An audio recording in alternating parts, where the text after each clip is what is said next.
Yo, how's it going, everyone? This is Mitchell Mander here, and welcome to another review of the Pokemon Journey series. We're going to be covering episode 96 in today's review, and it's the return of Sophocles, as Ash and Goh head to the Hoenn region to Mossdeep City at the Space Center, where they meet Sophocles. So how was this episode overall? Well, before I get into the episode review, you guys know the drill. If you're new to the channel, you like this type of content, be sure to like, subscribe, and hit that notification bell. It'd be pretty awesome if you would do that. So the basic premise of this episode is that Sophocles has been recruited by the Mossdeep City Space Center in their project, Talonflame 2. So Talonflame 2 is a space probe that they sent into space to conduct some research on an asteroid. It managed to reach the asteroid, get its samples, and it's heading back home. Now the problem is they need to actually get this back to Earth. And it turns out that the Pokemon Ampharos has the same wavelength properties that this Talonflame 2 space probe has. So basically what they're doing in this episode is not just the Mossdeep City Space Center, but there's multiple different space centers. They basically recruited children that have Ampharos, and Ampharos is basically acting like a lighthouse that's guiding people that are at sea. Instead of the sea being used here, it's space. So Ampharos light is actually guiding this space probe back to Earth. But the catch is, Sophocles has never caught an Ampharos. No pun intended.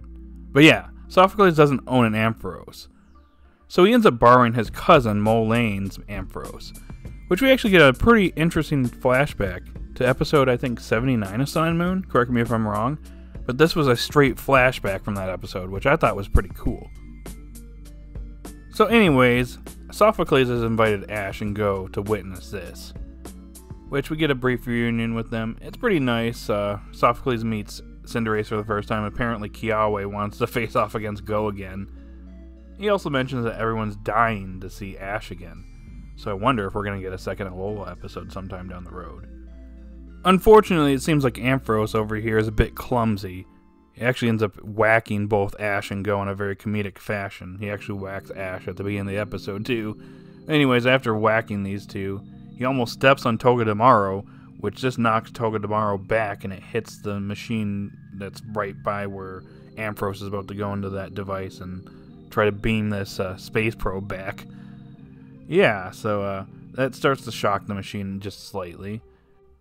So they commence the project to bring the space probe back. And it seems like everything's going fine at first, but the machine right by Ampharos, the one that Togedemaru hit, yeah, it starts to spark, and it literally fries and malfunctions. And it causes the machine to shut down, and as a result, Ampharos is not able to call back the space probe, and it's literally about to be lost in space. So the other space centers that have Ampharos is on standby, basically save the day, and basically hold it back in place, so it's not drifting off into space. This ends up upsetting both Sophocles and Ampharos, who wander off, and Ash and Goh go to cheer them up. And while they're doing this, Grooky actually gets on Ampharos' tail, and it turns out that its light is not working. It's possible that because of what happened and just being so upset from everything that happened, it's no longer able to perform the function to bring this space probe back, so it gets super upset and runs into the forest. And while we're searching for Ampharos here, Grooky ends up getting lost as well. But Sophocles is starting to doubt himself. He's starting to wonder if he should have even joined this project, thinking that this is all a total failure and he just doesn't deserve to be part of it. But Ash and Goh cheer him up. And eventually Sophocles regains his confidence. But now they gotta find Grooky because Grooky is taken off. But they eventually find Ampharos, and they end up cheering Ampharos up as well. And he actually ends up restoring his light, which seemingly has gotten stronger, and brings Grooky back. And it's a pretty comedic reunion with Grooky basically latching on to Goh's face. But yeah, Sophocles has regained his confidence, and so has Ampharos. So they head back to the Space Center to try once again. With the machine fixed, they allow Sophocles and Ampharos another chance. And at first, things are going smoothly, but an asteroid almost colliding with the Talonflame 2 manages to knock it off its trajectory.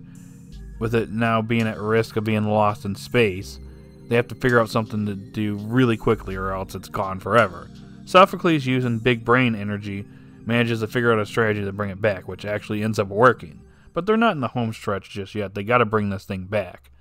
So the other space centers pitch in. Ampharos powers up, but the clouds in the sky are a little thick, so it's having a hard time bringing the space probe home. So Pikachu, Togedemaru, and Go's Raichu, who he happened to bring along with him, end up powering up Ampharos, and they manage to bring the Talonflame 2 back home. It's actually a huge spectacle, and everybody around the world are seemingly watching this as it's coming back to Earth. And with that said, the episode comes to an end. So overall, I thought this episode was great. It was a very enjoyable episode. It was a great episode for a returning character. A returning character that was consistent with how he was in the previous series, built upon that. And yeah, he gained some development here, which was pretty nice. I actually enjoyed this episode. It was more of a Sophocles episode than an Ash and Goh episode. It felt like Sophocles featuring Ash and Goh. I don't know, that's just how I felt. But yeah, it was a neat episode overall. And space of itself is a very interesting topic, especially space in the Pokemon world. I want to see that explored more in the future. Who knows what else is out there. But yeah, overall, very neat episode. It's consistent with what Sophocles wants to do. He wants to be an astronaut. It has to do with his goal. So we get to see what's going on with Sophocles post Sun and Moon. So that's cool. So yeah. So now that Sophocles has returned for the second time in Pokemon Journeys, I'm wondering what they're going to do with the other characters from Sun and Moon. Like Kiawe, Lily, Lana, Mallow, and then of course Professor Grooky and Professor Burnett, and of course their baby. Are we going to get a second episode? Are we going to get an episode focusing on Lana, Mallow, Kiawe, their goals, just like with Sophocles? What about Lily? Are we going to actually explore the Moen plotline? Are we going to continue that at some point? And are we going to have an episode where Ash and Goh babysit Professor Kukuy's son? Who knows, but there's a lot of things that they could do in the future. They've had a lot of returning characters come like in a short amount of time. Basically this month we've gotten like a ton of returning characters in a short amount of time. So I'm just curious to see if these characters are going to make a second appearance coming down sometime down the road. Alrighty guys, that's all I got for today's episode review. Not really a whole lot to talk about here, but it was a very enjoyable episode. Sophocles focused episodes tend to be pretty good in my opinion. Not only that, it focused on his goal, so yeah, this episode gets an 8 out of 10 from me. So in the comment section down below, post your thoughts. What do you think of this episode? Did you love it? Did you hate it? What do you think of Sophocles now that we focus on his goal a little bit? Do you think he's going to be an astronaut in the near future? Or not? Post your thoughts in the comment section down below, and if you're new to the channel, be sure to like, subscribe, and hit that notification bell. And have a good day or night wherever you're at, guys. And peace.